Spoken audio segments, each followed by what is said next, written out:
Congratulations, Patty. Thanks. Congratulations for what? I don't know. Hey, how about a movie tonight? There's a new horror picture at the Ritz. I'll see if I have enough money. Let me know. Congratulations, Patty. What'd I do? Maybe you want a sweepstakes or something. Let's see what the jungle drums are saying. Hi, Patty. Congratulations. What are you talking about? Haven't you heard? You're up for the presidency of the Girls' League.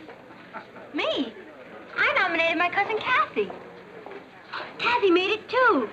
How about that? You and Cathy are running against one another.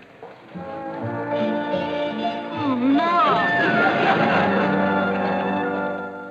I think it's wonderful having two presidential candidates under the same roof. Oh, but I couldn't run against Patty. The Girls' League needs someone who's popular. What they call a wheel. I'll withdraw. Oh, no, you'd make a better president than I would. They need someone with culture. You've lived all over Europe, you speak French. I'll withdraw. Well, just a minute. If you've both been accepted as nominees, neither one of you can withdraw. What's going to stop us?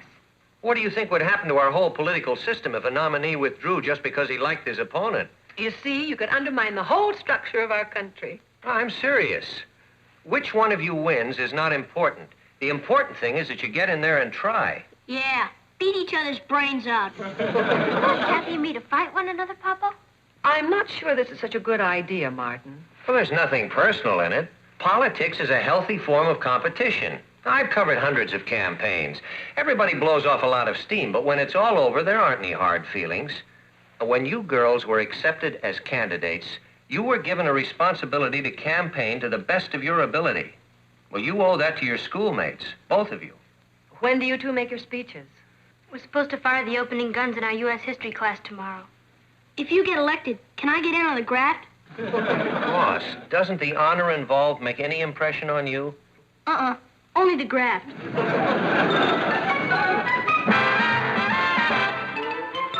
Meet Cathy, who's lived most everywhere, from Zanzibar to Berkeley Square. But Patty's only seen the sights a girl can see from Brooklyn Heights. What a crazy pair! But they're cousins, identical cousins all the way. One pair of matching bouquets, different as night and day.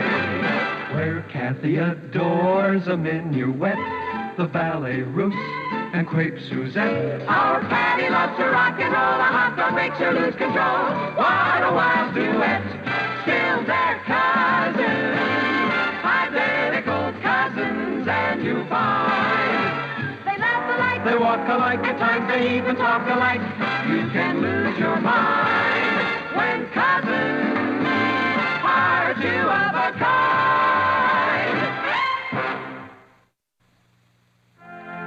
Don't worry, Kath. I'll find an excuse not to run. I'll probably flunk in Latin anyway, and they'll disqualify me. I won't let you fail in Latin. They need a dynamo like you. I know I'd make a great president, but they could use someone with brains like you. I'd be selfish if I ran. If you were president, it would not only be good for the League, it would be good for you. What do you mean? Well, it might help to give you a sense of responsibility. Is that so? Well, there's no point in taking chances on getting someone's feelings hurt. It'd be a landslide anyway. No, it wouldn't. You'd get a lot of votes, Patty. I meant it would be a landslide for me. You? Don't be silly. You're not really qualified to be a president. You said so yourself. You nominated me because they need someone with culture and brains. Well, I was being unselfish, too. I nominated you because I thought if you became a little more social around the campus, you might be able to get a date for the mashed potato ball. I can get a date any time I like. There's just no one I care to go out with. I nominated you because I thought it might help you to grow up. I thought it was time you had a little more on your mind than milkshakes and Richard Harrison. Not necessarily in that order. Oh, really? All right. You just got yourself an opponent. I'm not much of a speaker. In fact, I'm not much of a politician. My esteemed opponent, Patty, is a wonderful girl, and she is a go-getter. The trouble is that when you want her to get, she's usually too busy going. It all depends on what qualities the Girls' League wants in a president. If you're looking for someone who can do the bossa nova and the baked potato, vote for Patty. But if you want someone who isn't flighty, someone who will dedicate herself to the tasks at hand with intelligence and integrity, then I ask that you vote for me. Thank you.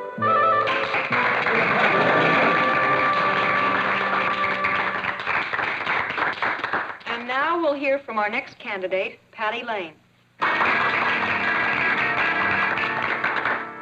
Thank you, Cathy. Well, at least I know the difference between the mashed potato and a baked potato. One is a dance, the other is a vegetable. One of the most important functions of the Girls' League is to set up extracurricular activities for its members. Cathy's idea of having a ball is to play chess all night. If you want chess and classical concerts, elect her. But if you want a program of real fun, elect me.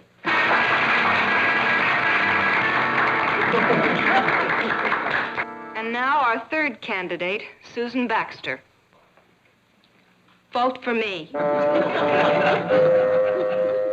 And then she called on me, and I got up and talked. It was the first speech I had ever made. Were you nervous? Not after I started. I'll bet you were smashed. Well, I did reasonably well, I think. For someone who was only interested in chess. I didn't mean that, Kath. It was just campaign talk. You know, like calling someone flighty. What did I tell you? Democracy in action. And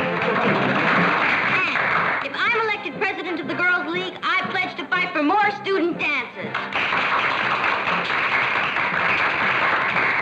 We need more guest speakers. We want more freedom in our choice of clothes. I say we should be more concerned with curriculum than with clothes. Cathy's been living in Europe. Maybe she'd understand our problems better if they were in French. I have a straight-A average. What is Patty's answer to that? Who wants a grind for president? In 2 years, we will be going to college. Let's not elect a president who has milkshakes for brains. The Girls' League should support our school sports. If Cathy is elected, we'll all be tripping over cricket wickets. Vote for me. Quo vadis, Richard? Great, Patty. Of course, it's still pretty early. You know what I think we should do? What? Set up a regular campaign headquarters, the way they do in the national elections. Crazy, Richard, with buttons and stickers and everything. That's a ticket. And I know just where to set up headquarters. Good morning. Yes, again. Good evening. Don't look now, but I think World War III has just broken out.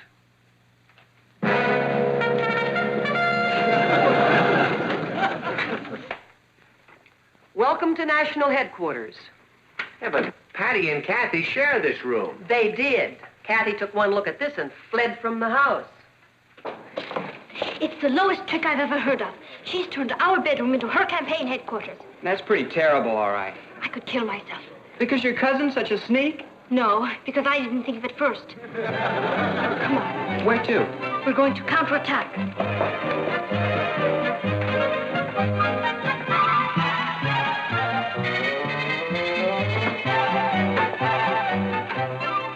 Can I help you, Cathy? You've already helped me by letting me have your room, Ross. You're certain you won't mind sleeping on the couch? For 50 cents a night, I'd sleep on the roof. Are you sure Conrad Hilton started this way? The banner's up. Good.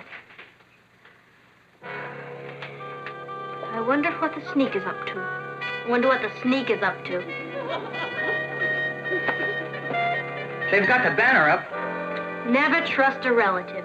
Gee, Patty, you practically threw her out of here. She had to go somewhere. Whose side are you Well, on? yours, only I hate to see women go to war. At least men are logical.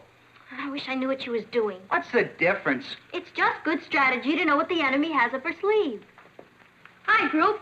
Say, what do you hear from the White House? And you gave her your room, you traitor. That's a lie. I'm renting it to her. Ross, Yes, Mr. President? how'd you like to be a spy? I'm too young to get shot. For $1? You just bought yourself a spy. Who do I shoot? I can't get into Cathy's headquarters, but you can.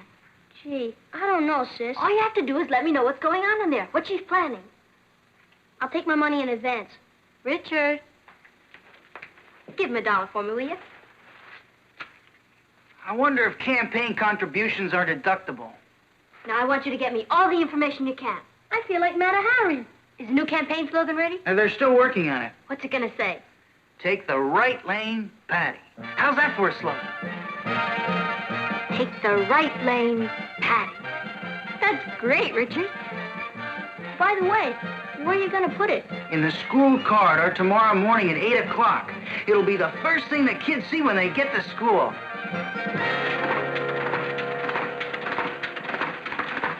Hi, Teddy. What are your plans?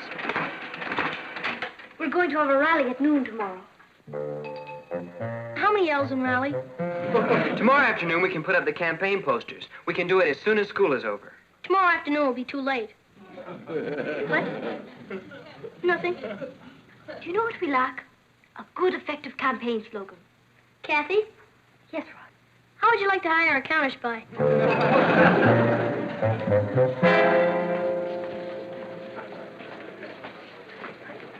Look! We've been taken.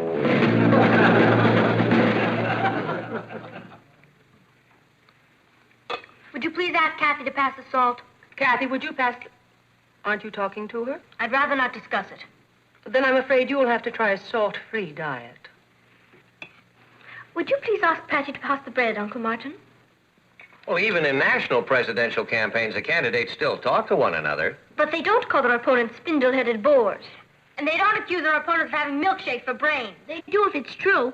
As for you, do you know what you are? Sure, an operator. You have to fight fire with fire. Listen, you, I've had... Time! Now, what is this all about? Cathy is running a vicious, underhanded campaign. I can't help it if the truth hurts. The students don't want an electronic brain for president. They want a natural-born leader, like me. Now, wait a minute. Let's declare the dining room neutral territory, okay? It's too late. And it's your fault. My fault? I'm not even running. Maybe you should start. I asked you to let both of them withdraw in the beginning, King Solomon. Well, you were wrong. This is nothing but a little healthy letting off of steam. Ross, would you ask your mother to pass me the butter?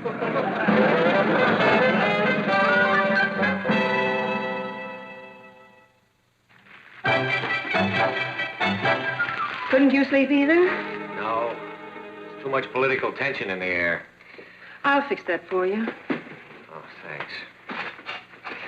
You know, I'm sorry about that little scene at dinner tonight. We both acted like children. You know, it's really ridiculous of us to worry about the girls. They love one another. I know. They couldn't be closer if they were sisters. I know. Well, what are we so worried about? Martin, what if Cathy's elected? What about Patty? What do you mean? Patty won't like it one bit. She's a born winner. Well, maybe it's time she had a little experience as a loser. Patty would take it very hard if she lost. So would Cathy. Oh, look, Natalie, I've covered hundreds of campaigns. This isn't a smoke-filled caucus room. These are two sensitive girls competing with each other, and they're beginning to beat each other's brains out. What do you want, mayonnaise or mustard? I'll vote for mustard. I'll take mayonnaise. I heard on tonight's grapevine that Richard's going to take a straw ballot. How'd it come out? Ross doesn't know yet. Ross, he's your grapevine? Don't laugh. I think there's a good chance Ross could come out of this election a millionaire. Martin, what does a straw ballot mean? Well, if Richard's handling it, I don't think it means anything. How could anybody win with Richard running their campaign? I think he's a sweet boy. Well, I didn't say he wasn't. He just shouldn't be running anything. Isn't it terrible? I don't even want to hear what the results are, period. I don't even know who to root for. Oh, we're being silly. Now, it looks like a big problem now, but in a few days we'll be laughing about all this. Are you sure? I'm positive. The election will be over, the winner and the loser will be buddies again, and all of these attacks on each other will be forgotten. You just wait and see. Here's your sandwich. I'm not hungry. Neither am I.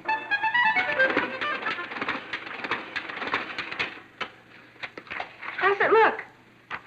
Shake the milkshake kid. Vote for Cathy. That's fine, Mary.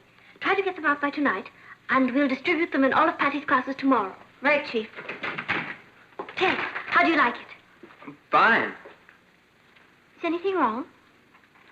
Well, Cathy, can I see you a minute? Richard took a straw ballot, so I thought we should take one.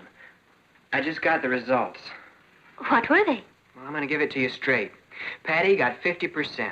You got 30%, Susan got 15%, and 5% voted for Rock Hudson. Well, I suppose that's it then. But we're not licked yet. The reason Patty has such a big edge is because everyone knows her. Don't forget, she's been going here since she was a freshman. Well, it's too late for me to become a freshman. Ah, but it's not too late for everyone to get to know you. How? By challenging her to a debate. A debate. A debate helped elect a president of the United States. The Lincoln-Douglas debate in 1860. You have been away a long time. Look, we could hold it in the big gym. The entire girls' league would get a chance to hear you. It's a marvelous idea, Ted. There's only one problem. Patty might refuse. Not Patty. She's too much of an egomaniac. That egomaniac. Challenging me to a debate. Well, we know what to say to her. Right. We say no. No. Why don't you challenge her to a game of handball? You think she can out-debate me? That's not the point. Ross sold me a copy of that straw vote that Cathy took. We're ahead. All we have to do to win is sit tight. Everybody knows you. If you debate with her, everybody will get a chance to know Cathy. That's good. That's bad. I have a feeling we better not tangle with her. I have a feeling we better. We debate. Hello.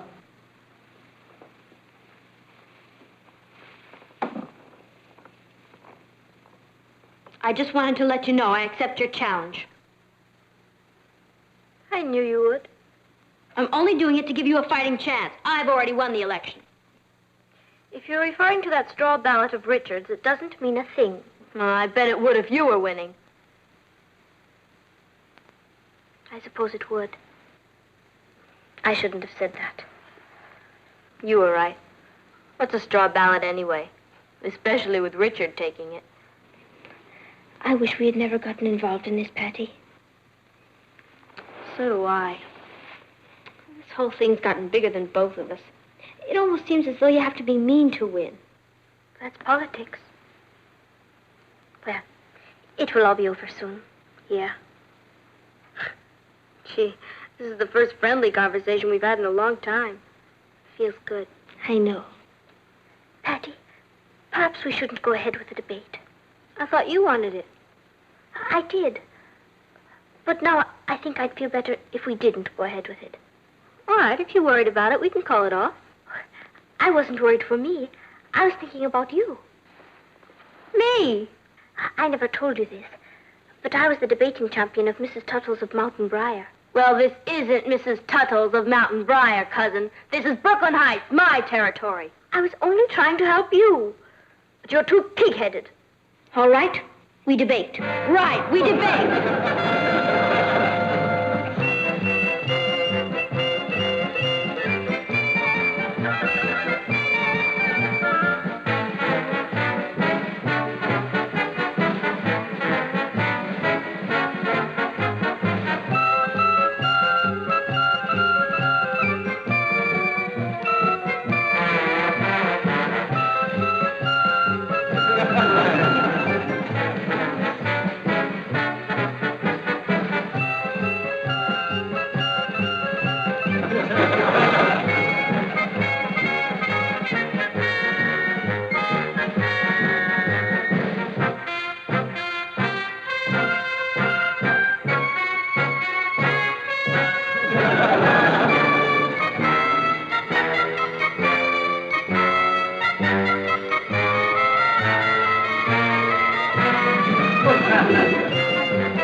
Elect Patty, and the entire student body will be dancing in the corridors with a hot dog in one hand and a milkshake in the other. She'll turn Brooklyn Heights High into an amusement park. Well, school should mean more than that. Patty's a prominent personality and a promising promoter, but she is not a president. If the Girls' League votes for Patty tomorrow, it will be making a grave mistake. Thank you.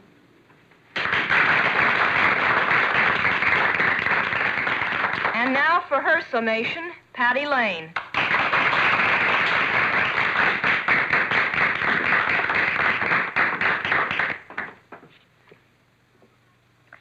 If you have a Cathy Lane for a friend, you don't need an enemy. What's wrong with a little dancing in the corridors? Things are lively around here, and we're going to keep them that way. What we need is a president who knows our problems. If Cathy is elected president, our biggest problem will be our president. She turned my own sweet brother, who adored me, into a Benedict Arnold. Let's not turn her loose on strangers. Keep her out of office. If she's elected, you'll be setting our school back 50 years. Thank you.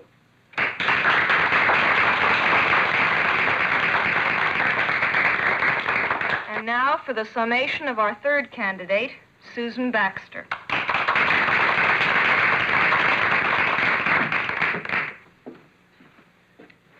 Vote for me. The stewards have just finished tallying the votes. This has been the most closely contested election in the history of the school. The candidates put up a hard fight. In fact, one could have wished for a little less heat and a lot more light. Things were said during this campaign that could have been put under the heading of battle fever. Now that the election is over, I hope these things will be forgotten and all the bitterness put aside in the best tradition of American fair play. And now, let's see who the new president of the Girls' League is.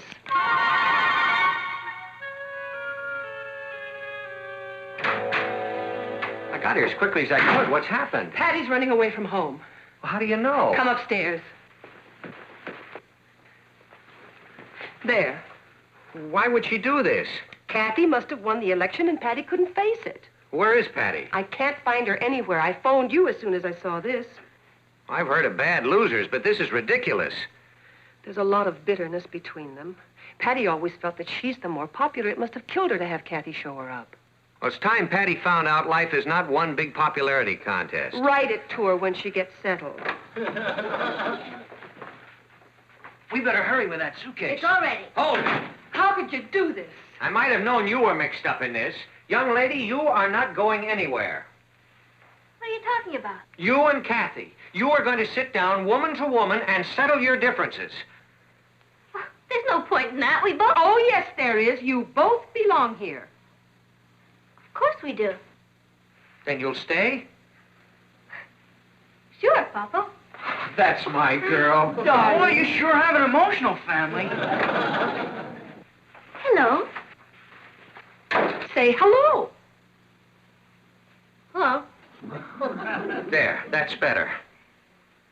Better than what? Cool it. Now, Patty and Cathy, we were a very happy family before this election, and we are going to be a happy family again. Now, isn't that what you really want, both of you? Sure. We never... Good. Now, just because Cathy won the election, you can't... I didn't win. You won, and you're still I going to didn't run... win. You didn't?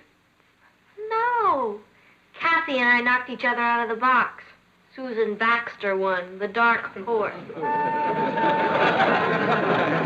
What about the suitcase? Yeah, what about it? Listen, I don't mean to be a nag, but we better get it down. That truck will be here any minute. Truck? The first thing Susan did as president was start a drive for the Salvation Army. We're contributing all our old clothes and things to it. You mean you had no intention of running away? Of course not. Cathy and I buried the hatchet.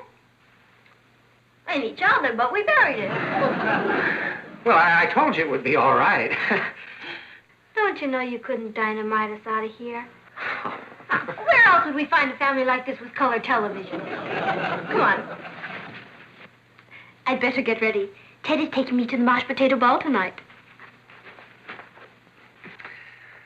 Oh, I'm so proud of him I could burst. So am I. I'm glad it's all over.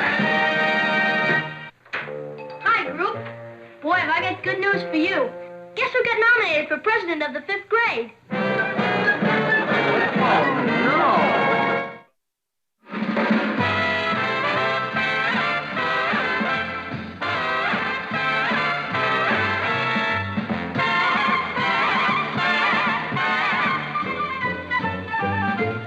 Here's There's Cathy, who's lived most everywhere, from Zanzibar to Berkeley Square. But Patty's only seen the sights a girl can see from Brooklyn Heights. What a crazy pair! But they're cousins, identical cousins, and you'll find They laugh alike. they walk alike, at times they even talk alike. You can lose your mind when cousins are two of a kind.